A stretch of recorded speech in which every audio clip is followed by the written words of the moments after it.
तो साथियों नमस्कार और स्वागत है आप सभी का स्टडी सर्किल में। और इस वीडियो में हम बात कर रहे हैं बिहार पुलिस कांस्टेबल परीक्षा 2023 के लिए। बिहार पुलिस में अब तक जो हिंदी विषय से प्रश्न पूछे जा चुके हैं उन पर आधारित प्रश्न सेट, और ये भाग 2 है हमारा।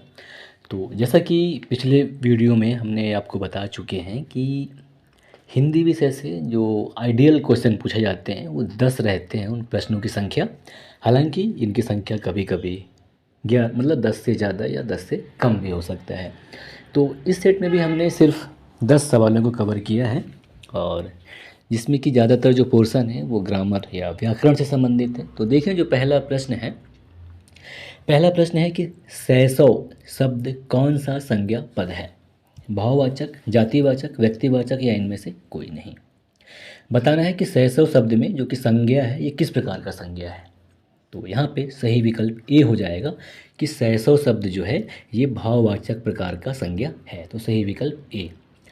अब थोड़ी सी संज्ञा के अगर हम बारे में बात करें तो संज्ञा जैसा कि किसी भी प्राणी, वस्तु, स्थान, भाव आदि के नाम को संज्ञा कहा जाता है ना। जैसे राम, श्याम, लड़की, गाय, बैल, ये सब जो है संज्ञा हो गया। अब संज्ञा जो है 5 प्रकार के होते हैं: व्यक्तिवाचक, जातिवाचक, द्रव्यवाचक, समूहवाचक और भाववाचक संज्ञा। तो हम भाववाचक संज्ञा की अगर हम बात करें तो भाववाचक संज्ञा को बनाया जाता है, मतलब इसका निर्माण जो है जातिवाचक संज्ञा हो गया या सर्वनाम हो गया, विशेषण हो गया, क्रिया हो गया, और अवयव में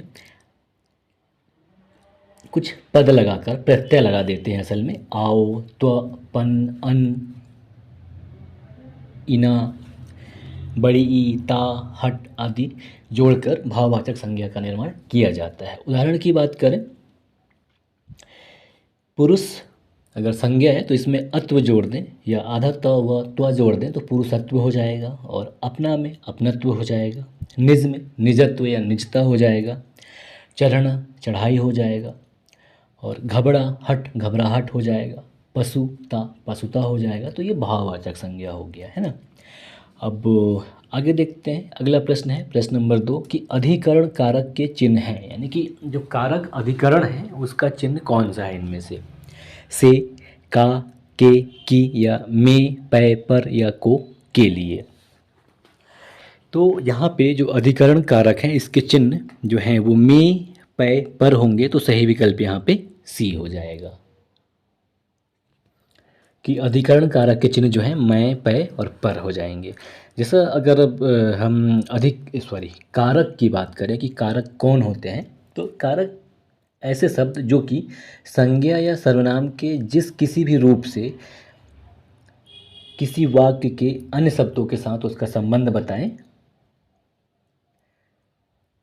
उसे कारक कहते हैं। जैसे राम ने रावण को मारा, तो राम कौन है? कर्ता है। तो राम ने, तो ये जो ने वर्ड है, ये जो ने शब्द है, ये कारक हो जाएगा। और रावण जो है, रावण को मारा, तो रावण को मारा, तो को जो है ये भी यहाँ पे कारक है ना। तो अब कारकों की संख्या की बात करें तो हिंदी में जो कारक हैं इनकी संख्या 8 है। पहला है कर्ता कारक, कर्म कारक, करण कारक, संप्रदान कारक, अपादान कारक, संबंध कारक, अधिकरण कारक, संबोधन कारण कारक, है ना। तो जो कर्ता है इसका चिन्ह है ने, और इसका अर्थ यह है कि कार्य करने वाले को कर्ता कहा जाता है। जैसे कि उदाहरण है राम ने रावण को मारा, तो राम ने रावण को मारा, तो किसने कार्य किया?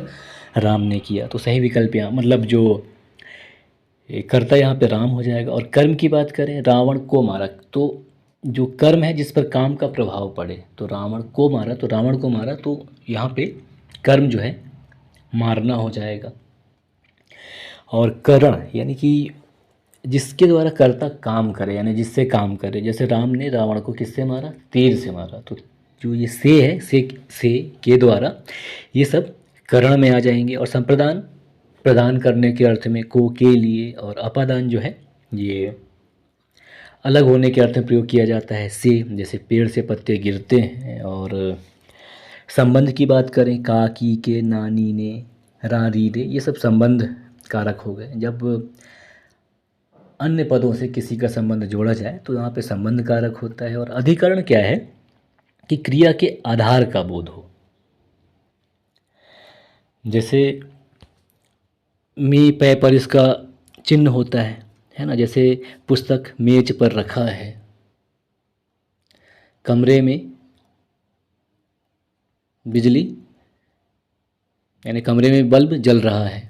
तो किसी भी क्रिया के आधार का बोध हो तो वहाँ पे अधिकरण कारक लगता है जिसका चिन्ह में पर होता है। संबोधन की बात कर लें तो हे हो अरे किसी को बुलाना या सचेत करना, इसमें संबोधन कारक होता है जिसका जो चिन्ह है हे हो अरे हो जाता है। जैसे अरे गोपाल यहाँ आओ, तो ये जो है संबोधन कारक हो गया।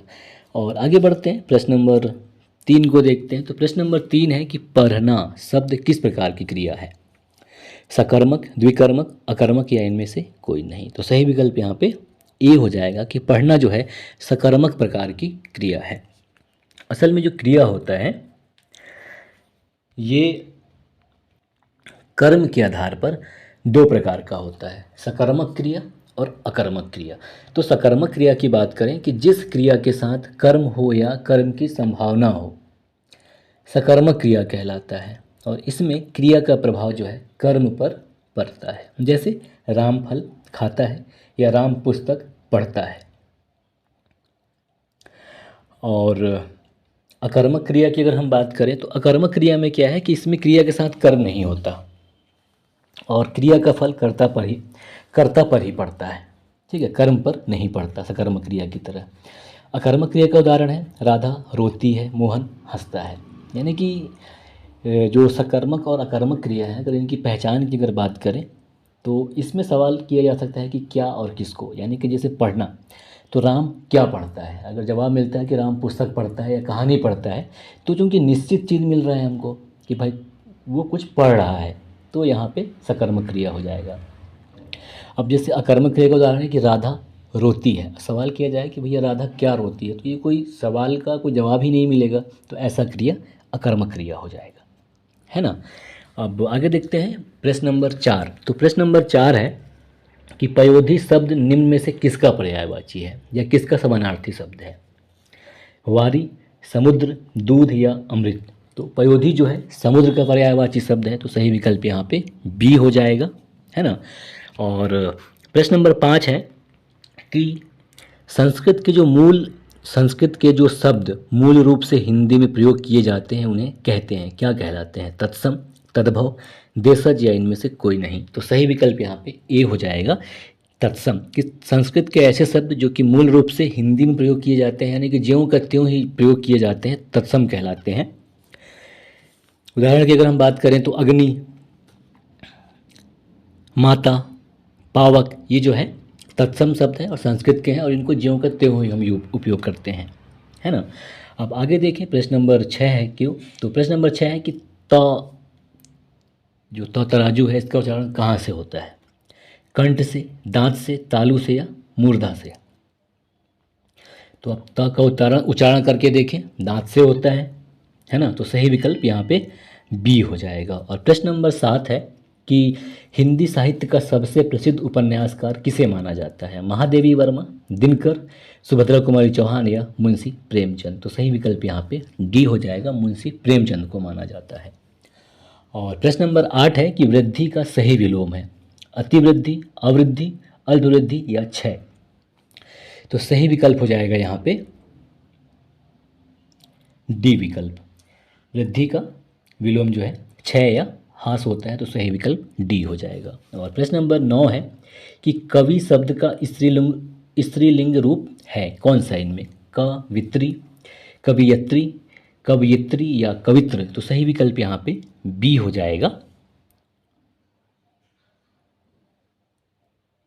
सॉरी सी, कवियत्री हो जाएगा कि जो कवियत्री है ये कवि शब्द का स्त्रीलिंग रूप है, कवियत्री। तो ध्यान दीजिएगा सी विकल्प, है ना। और प्रश्न नंबर 10 है कि परिधि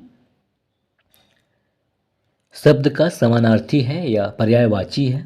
इनमें से कौन? क्षेत्रफल, परिमाप या प्रकार या इनमें से कोई नहीं। तो सही विकल्प यहाँ पे बी हो जाएगा कि परिधि शब्द का समानार्थी जो है वो परिमाप है। और तो बस इस वीडियो में इतना ही। और हमने इससे पहले हिंदी व्याकरण पर आधारित एक पूरा प्लेलिस्ट, जिसका विवरण आपको डिस्क्रिप्शन में मिल जाएगा, उसको आप देख लें। उसमें बहुत सारे वर्ड और बहुत सारी परिभाषाएं हमने उसमें दे रखा है जो आपको हिंदी की तैयारी के लिए स्पेशल रूप से मदद करेगा। तो आई होप कि ये वीडियो आपको पसंद आया होगा। तो ज़रूर इस वीडियो को लाइक करें, साथ ही साथ चैनल को सब्सक्राइब करें और वीडियो को शेयर करें। नमस्कार, जय हिंद, जय भारत।